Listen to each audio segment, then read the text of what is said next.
Hello and welcome in. I'm Zach McKinstry and we are at the NJCAA Network studio in Charlotte, North Carolina, as the junior college football regular season and conference championships have officially come to a close.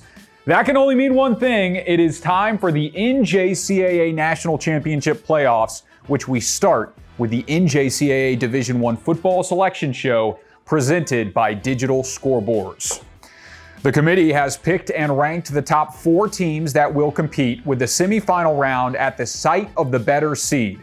The 2 versus the 3 game will be Friday, December 5th at 6 p.m. Central. The 1 v. the 4 will be the next day, Saturday the 6th, also at 6 p.m. Central. Both are streaming live on ESPN+.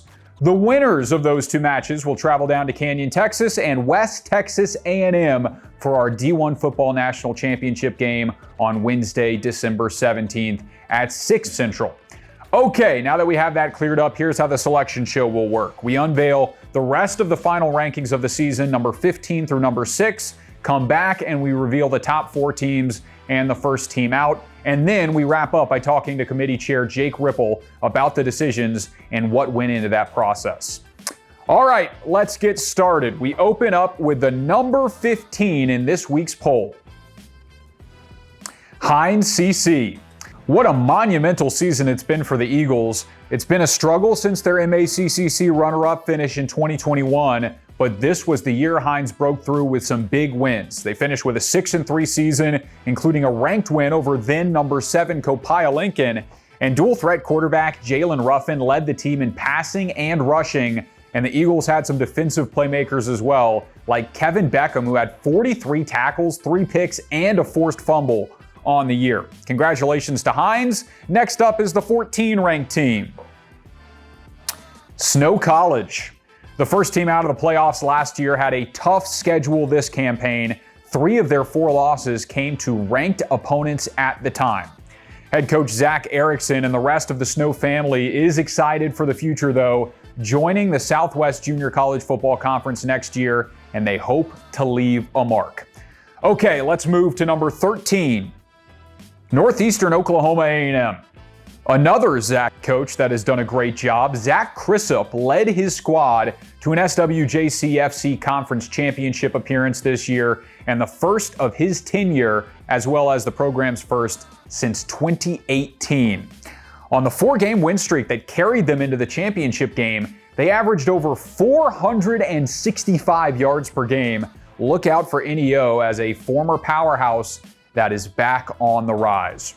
Okay, number 12, Trinity Valley. The Cardinals were a team in the playoff race late in the season, entering November with a 7-1 record, but back-to-back losses to NEO in the final regular season matchup and conference semifinal bumps them back to number 12. TVCC had some guys on defense this year, including Tavion Atkinson, who had 11 sacks on the year, and he just flipped his commitment to SMU yesterday. So congratulations to him and the rest of the Cards, who are number 12. All right, time for the 11th ranked team, East Miss. After missing out on the MACCC playoffs last year, Buddy Stevens and co. made it back to the mix this season, closing the regular season on a 5-game win streak. Running back Gavin Griffin has been an absolute star this season, finishing with over 1,100 yards and 22 rushing touchdowns. EMCC is number 11, and on to number 10, Iowa Central. A 7-win season for the Tritons and a top 10 finish under Jesse Montalto. ICCC had a number of impressive players on the roster this year, but linebacker Taylor Schaefer finished the year with 97 total tackles, and he's starting to rack up some D1 offers. Number 9 in the rankings is the Butler Grizzlies.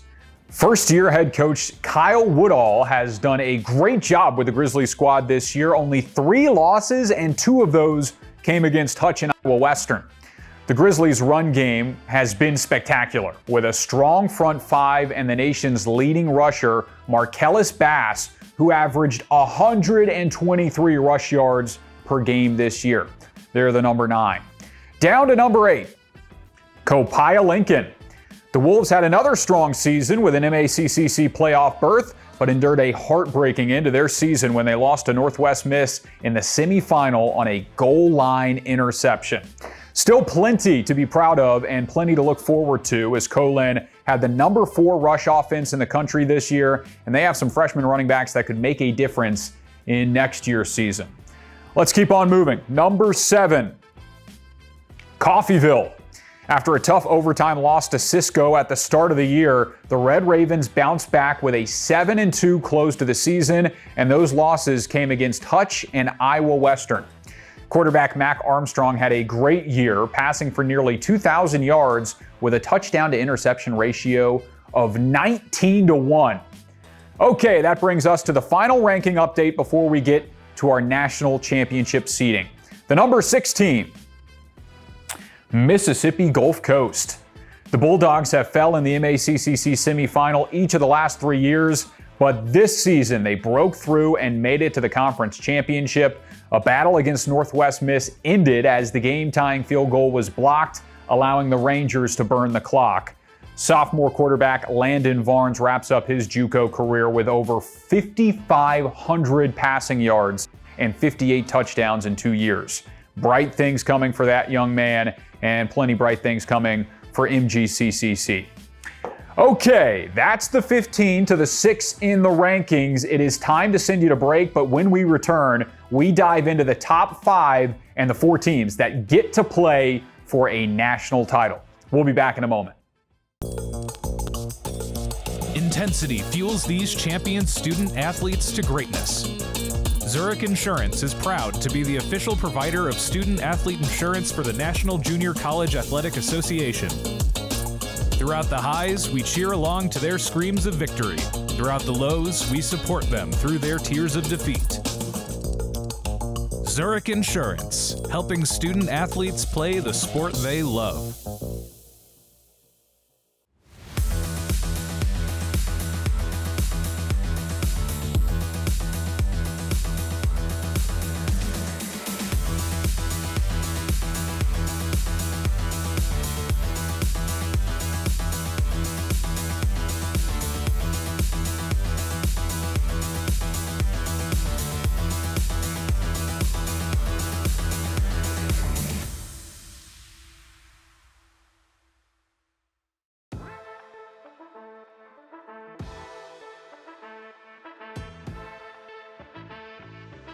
Hey everybody, welcome back to the NJCAA Division I Football Selection Show presented by Digital Scoreboards. It's time to unveil the bracket for this year. The moment everyone has been waiting for starts now as we dive into number 1. Number 1 seed, the Hutchinson Blue Dragons. No surprise here, the defending national champs received unanimous first place votes after a perfect 10-0 record and a Jayhawk championship. Drew Dallas's squad has not lost a game since October 26th of last year. The offense has the second most points per game in the NJCAA, the most red zone TDs, while defensively they have 35 takeaways in 10 games. There is talent all up and down this roster, but look out for the QB wide receiver connection between Christian Johnson and Derek Sally Jr., who have been electric to watch. Hutchinson is the number 1. They will host a semifinal as the top seed as we move to the other semifinal host, number 2, Iowa Western. The Reavers' battle with Hutch was another instant classic as the Blue Dragons rallied to score the game-winning touchdown with just a minute remaining. Since that moment, IDub locked in and has been steamrolling opponents on a tough schedule that included an entire October slate that was on the road.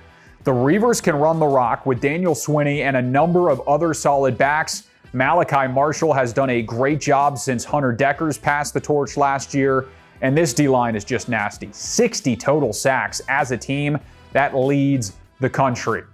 Okay, now here's where things get interesting. Let's take a look at the final 2 seeds. It's the Tyler Apaches.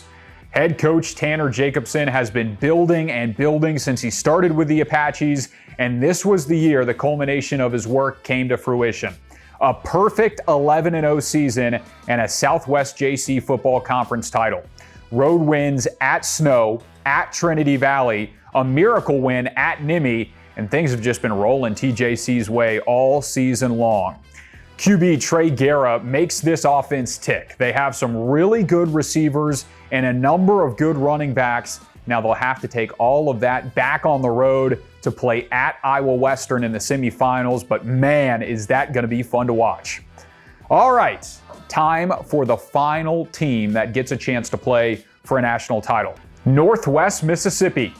The Rangers were stunned in September with an early season loss to East Miss on the road, but they responded like a champion would, dominating their way to the MACCC tournament and gritting out wins against Copiah Lincoln and Mississippi Gulf Coast to claim a conference title.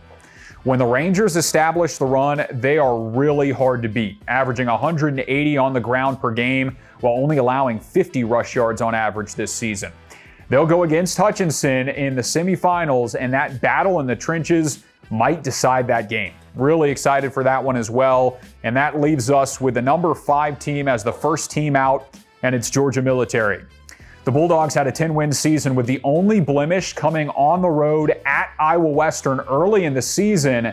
They won their final 9 games, scoring an NJCAA leading 52.1 points per game, with freshman back Tyrese Woodgett leading the way with a rushing attack that averaged 240 on the ground. It's a disappointing result for the Bulldogs, but a phenomenal year this season that results in a top 5 finish. Okay, so that is the top 5. Hutch, Iowa Western, Tyler, and Northwest Miss will play for a title. Do not go anywhere. When we come back, we talk with Committee Chair Jake Ripple about the selection process, and we're back in a moment on the NJCAA Network. As the second largest intercollegiate athletic association in the country, the NJCAA serves not only a pivotal role in college athletics, but in higher education. The NJCAA Foundation aims to move the association forward through resources, grant programs, and other special initiatives. Your gift to the NJCAA Foundation will make a difference and create opportunities. What makes a life a good one? Is it our adventures? Or the friends we find along the way? Is it the challenges we conquer together? Maybe it's the people's lives we touch every single day. So, what makes a life a good one? You'll have to figure that one out for yourself.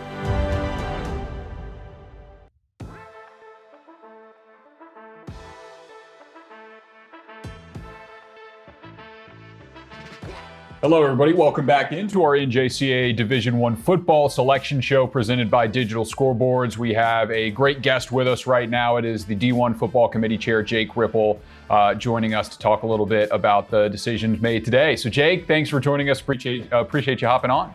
Well, thank you, guys. I appreciate all that you guys do and the amount of effort you put into making this selection show work for us.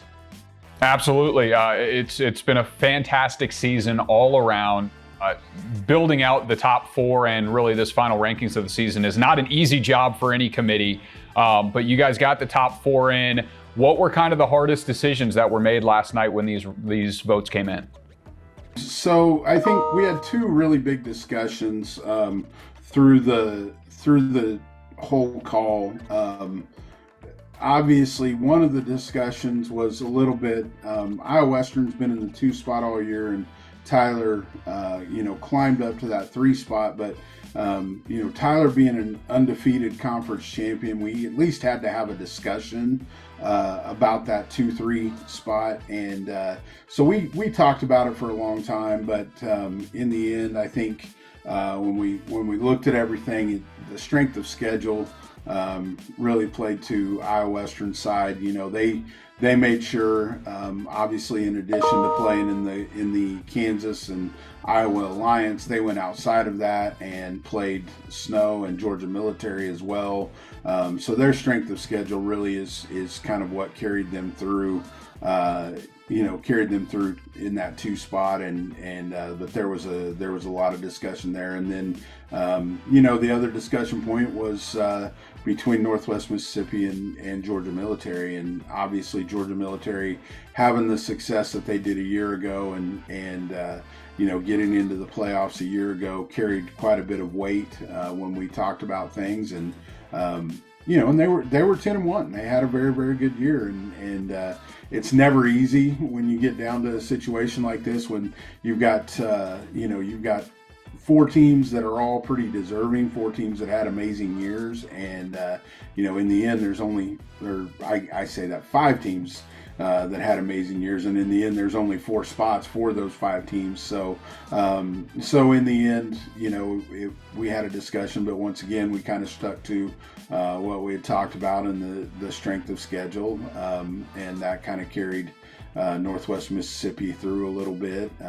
Obviously, a couple of teams that Georgia Military plays every year that just didn't have as good a year as they normally do, with Snow and Lackawanna both being just a little bit off this year. They were still very good teams, but they were just a little bit off of what they've been for the last few years, and so that didn't help Georgia Military's strength of schedule. They made a really good effort to go out and find 10 Division I, 10 NJCAA Division I games, and all 11 of their games were against the NJCAA institution. So they did what they were supposed to do, and unfortunately just came up a little bit short in this situation. Yeah, so that's a really good look into the different factors that go into some of these decisions. But in the case of Georgia Military, you mentioned it, that schedule just a little bit lesser than when you look at Northwest Mississippi's. So was going undefeated kind of the only option for Georgia Military to make it into this top 4? I don't know that it was the only option. I mean, if you'd have had, you look at the preseason poll, and Northwest Mississippi and Georgia Military were both in the top 5 in the preseason poll, and if somebody else makes a run out of Mississippi, then Georgia Military probably gets in.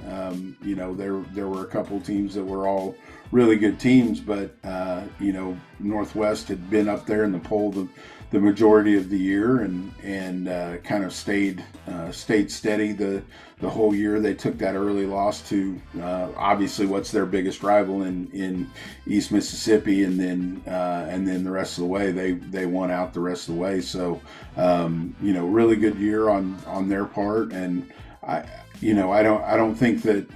Obviously, GMC, if they go undefeated, it's a different conversation. But if they went undefeated, we'd have a 2-loss team out of this group that we're talking about, because obviously their 1 loss is to Iowa Western. So that's a situation that it's a great loss. You feel for them that's their only loss on the year, but in the end, their strength of schedule just wasn't quite where the other teams in this 4 were.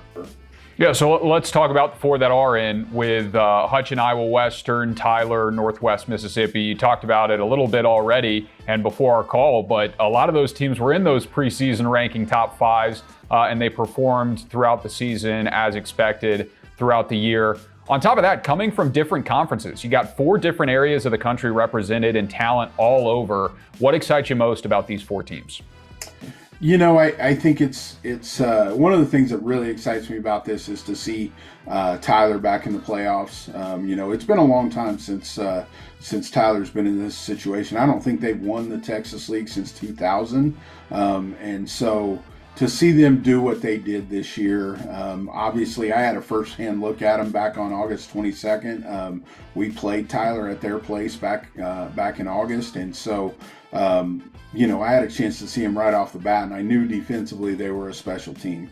When we watched them, I knew on the defensive side they were very special, and their offense continued to come along as the year went. So that was really fun to see, and I think what you're going to see is a lot of talent across the board. Obviously, Hutch and Iowa Western are 2 teams that have been there year in and year out, and so that's you kind of. I guess they're kind of the regular suspects when you look at this, but they there's a lot of talent on both of those teams. I mean, you look up and down those rosters, and there's a lot of talent. I know, Hutch has 3 guys that are committed into the Big Ten, and you've just got across the board, the talent at the junior college level is pretty impressive, and I think that these 4 teams are a representation of that. They're going to have a bunch of people that you're going to see playing on TV here in the next couple of years that are going to be playing in our playoffs this year. So obviously, a little bit different geographical areas. This is a first year, different conferences. First year we haven't had an independent in a while, and so this is it's going to be interesting when it comes down to it. Yeah, really excited. Some of those players are going to be playing on TV this year, ESPNU, December 17th. Before we wrap up, Jake, any final things that you want to touch on before we wrap this thing up? I think one of the things is to thank our committee. We have a lot of people that put in a lot of work on this, on week in and week out, through the duration of the football season. And, it's not just, hey, who did this, who did that. I think if you look at that committee, they watch a lot of junior college football to make sure that we're looking at the right teams. And so, to thank those guys for everything they do, and just really appreciate everybody on that committee that works as hard as they do to try to make sure we get the right teams into our playoffs. Well, Jake, thank you, and thank the committee for putting this together. A very exciting 4-team playoff that we got coming up. We've got a break on the way. When we come back, we'll put a bow on this selection show presented by Digital Scoreboards and get you ready for semifinals in a couple weeks. Intensity fuels these champion student athletes to greatness. Zurich Insurance is proud to be the official provider of student athlete insurance for the National Junior College Athletic Association. Throughout the highs, we cheer along to their screams of victory. Throughout the lows, we support them through their tears of defeat. Zurich Insurance, helping student athletes play the sport they love.